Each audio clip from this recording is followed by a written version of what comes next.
अस्सलामु अलैकुम वरहमतुल्लाहि वबरकातुहू। उम्मीद है कि आप तमाम खैर और आफियत से होंगे।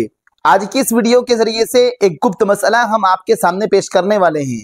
वो मसला ये है कि अगर मियाँ बीवी नापाकी की हालत में हम बिस्तर हो जाएं तो उसका कफ़ारा क्या है। अगर बीवी हैज़ की हालत में हो और मियाँ बीवी हम बिस्तर हो जाए तो इसका कफ़ारा कितना देना होगा, वो आज की इस वीडियो के जरिए से हम आपको तफसील से बतलाने वाले हैं।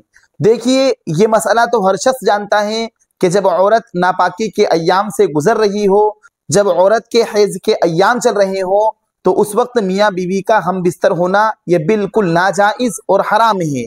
बल्कि कुरान शरीफ की साफ आयत से इस चीज़ से मना फरमाया गया है।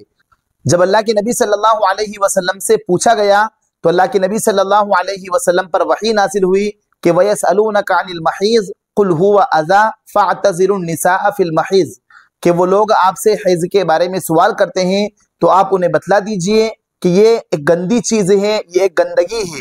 फ़अतज़िलुन निसाअ फ़िल महीज़, कि मर्द अपनी औरतों से दूर रहे हैज़ के अय्याम में, यानी मर्द अपनी बीवियों से हम बिस्तर ना हो हैज़ के अय्याम में। तो ये बात तो हर शख्स जानता है और हर शख्स को जानना लाजिम है कि हैज़ की हालत में मियाँ बीवी का हम बिस्तर होना ये बिल्कुल नाजायज़ और हराम है।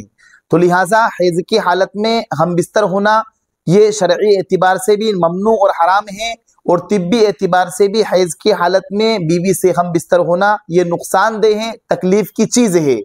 अब अगर किसी को सही मसला मालूम नहीं था, किसी को पता नहीं था, या बीवी को खुद पता नहीं कि मैं हैज़ से आ चुकी हूँ और शोहर ने उससे हम बिस्तरी कर ली है, तो अब उसका कफ़ारा क्या होगा कि मियाँ बीवी को सबसे पहले अल्लाह ताला से सच्चे दिल से तौबा इस्तिग़फ़ार करना चाहिए कि अल्लाह ताला मुझसे बहुत बड़ी गलती हो चुकी है, इंशाअल्लाह ताला आइंदा मैं ऐसा गुनाह नहीं करूँगा या ऐसा गुनाह नहीं करूँगी।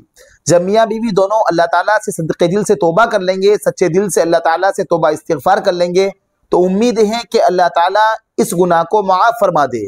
और दूसरा काम ये करना चाहिए कि शोहर या बीवी दोनों कुछ सदका अल्लाह ताला की राह में निकाल दे, कुछ सदका अदा कर दे, ताकि इस उम्मीद से कि कुछ नेकी की वजह से हमारी खताएं माफ़ फरमा दी जाए, हमारे गुनाह दरगुजर फरमा दिए जाएं। तो लिहाजा जब इतनी बड़ी गलती हो चुकी है कि एक हराम काम के हम मुर्तकिब हो चुके हैं कि हैज़ की हालत में हम बिस्तर होना हराम था, तो अब हमसे हराम कारी का काम हो चुका है, तो तौबा इस्तिग़फ़ार के साथ साथ हम कुछ सदका भी निकाल दें, इस उम्मीद से कि अल्लाह ताला हमारे गुनाह को जल्दी से जल्दी माफ़ फरमा देगा। तो लिहाजा अगर कोई सदका भी निकाल दे साथ में, कि अगर मालदार शख्स है तो वो 500 1000 रुपये किसी गरीब को सदका निकाल दें, या कोई गरीब शख्स है तो वो 100 रुपये 50 रुपये इस नीयत से सदका निकाल दें कि अल्लाह ताला मेरे इस गुनाह को तो अपने फजल से माफ़ फरमा दे। तो जब इंसान सदका निकाल देगा तो इंशाअल्लाह ताला उसे याद रहेगा और वो आइंदा इस चीज़ से बचा रहेगा और खूब बचने की कोशिश करेगा। लेकिन इस बात को भी अच्छी तरीके से याद रखें कि सदका निकालना हैज़ के कफ़ारे में वाजिब नहीं है, बल्कि निकाल दें तो ये ज़्यादा बेहतर है। वरना हैज़ का कोई कफ़ारा वाजिब नहीं होता है, बल्कि ये एक राय दी गई है कि अगर हम कुछ सदका निकाल दें तो ये हमारे लिए ज़्यादा बेहतर बात है। लेकिन अगर हमने कोई सदका नहीं निकाला और सच्चे दिल से तौबा इस्तिग़फ़ार कर लिया है तो ये भी हमारे लिए काफ़ी हो जाएगा। इंशाअल्लाह ताला हमें कोई गुनाह नहीं मिलेगा।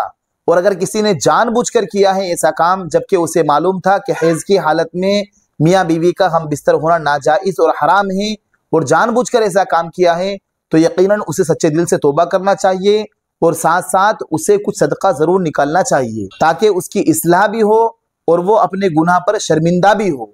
लेकिन याद रखें कि जानबूझकर करने की सूरत में भी सदका वाजिब नहीं होगा, सदका लाजिम नहीं होगा। इस बात को अच्छी तरीके से याद रखें।